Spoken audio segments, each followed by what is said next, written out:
Hello kapanglapi na po, kumusta tayo? Nandito tayo sa kitchen, magluto ako ng Filipino food at saka Bangla food. So, namiss ko mag-video na magluto. So, ngayon naisipan ko mag-video at saka nasa mood tayo mag-video. Tapos yung baby ko natulog.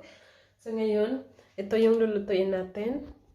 Itong manok at saka itong munggusa natin to. Yan yung lulutuin natin. At saka, nagpakulo na ako ng munggo. So, gigisahin na natin yan. So, ngayon, mag-prepare lang tayo at saka maghiwa ng mga kailangan nating hiwain. Hugasan muna natin pala itong mga hugasin natin, guys, bago tayo mag-slice sa mga sangkap na kailangan nating lulutuin. I-remove ko yung nung mga skin sa manok kasi ayaw nang asa ko ng skin sa manok. So, inalis ko siya. So, pagkatapos dito is, i-ano muna natin to, ipatabi, tapos mag-slice natin yung yung karne para sa munggo natin. So, pagkatapos niyan, nag-order yung asawa ko ng pagkain kasi late na kasi, tapos nagutom siya. So, nag-order siya ng Italian food. So, kumain ako ng konti kasi gusto kong kumain ng munggo at saka yung kanin. So, yung asawa ko, itong food na itong gustong-gusto niya. Tapos, ayaw niya makapaghintay sa sa Bangla food na lulutuin ko. So, mamaya na yun for dinner. So, ito muna yung kinain namin, pasta. So, masarap. Hindi ko masyado yung gusto yung sauce kasi hindi siya matamis-tamis. Mas gusto ko kasi yung matamis-tamis na sauce. Tapos, ito yung sauce na gusto-gusto ng asawa ko na maasim-asim at saka merong malasahan mo talaga yung asin. Hindi mo siya masyadong maraming asin, pero siya, hindi ko masyadong bet, ganun. Pero kumakain naman ako. So, ayan, pagkatapos namin kumain, magluto ako ng ng kanin. And guys, tapos na kaming kumain. So, nagluto ako ng kanin ko, jasmine rice.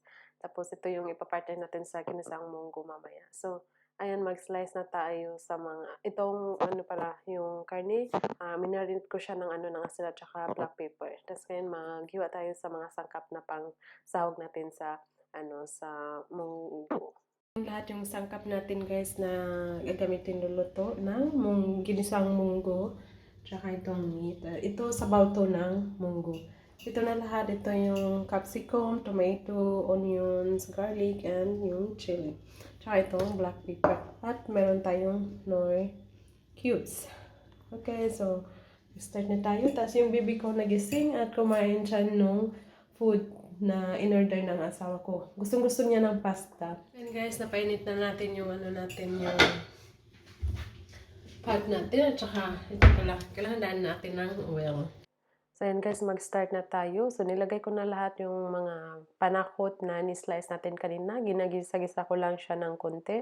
Tapos, pagkatapos nilagay ko yung karne. Tapos, dinagdagan ko siya ng ng vinegar at saka yung soy sauce. So, gusto ko nito pag nagluluto ako ng magisa-gisa, gusto ko yung vinegar at saka yung soy sauce. So, patutuyuin lang natin ito siya konti or gigisahin natin konti bago natin nilagay yung munggo na sineparate natin. So, nilagay ko na yung munggo, tapos haluin natin to siya kasi magdikit. Tapos, ilagay natin yung sabaw. Tapos, papakuluan lang natin hanggang maano na siya, maluto.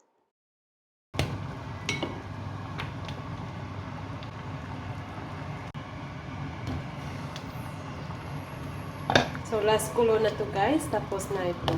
Inoff ko na siya. So, mainit pa yung stove kaya kumukulo pa siya. So, yun guys, luto na yung natin. Ready na tayo kakain kasi gutom na ako. Linisan natin munggo. Iwan ko kung maubos ko to. Kanin natin, jasmine rice. Ang lakas ng kumain ng kanin. So, ito na yung food natin. Tsaka yung munggo.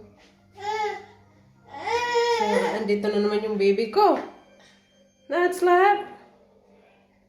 Dito na ako kumain sa kwarto kasi yung baby ko ayaw Ayaw niya mag-isa dito. Kaya dito na lang ako kumain. Guys, tapos na tayong kumain ng lunch. So, ngayon magluto na tayo ng Bangla food. So, hindi ako nagmamadali magluto kasi yun nga, kumain na yung mister ko nung nag-order siya ng, ng food. So, ito yung mga ingredients. Nandito lahat. So, ito, ano to siya, whole black pepper, cloves, cinnamon stick, at saka, ilachi. Saka yung laurel. Saka meron tayong green chili, onion, lemon. Tsaka ito guys, ano ko siya, minix ko na siya, coriander, chili, and turmeric powder. Tsaka meron tayong paste, ginger paste, tsaka garlic paste. At ito yung chicken natin. I-on na natin to. Nakalimutan ko siyang i-on. Meron tayong oil. So, ay kasi ito lahat yung natin, ingredients ng Bangla food. Lagyan natin to ng tubig. Pwede naman hindi mo siya lagyan ng tubig, pero this time lagyan ko ng tubig bago ko siya ilagay.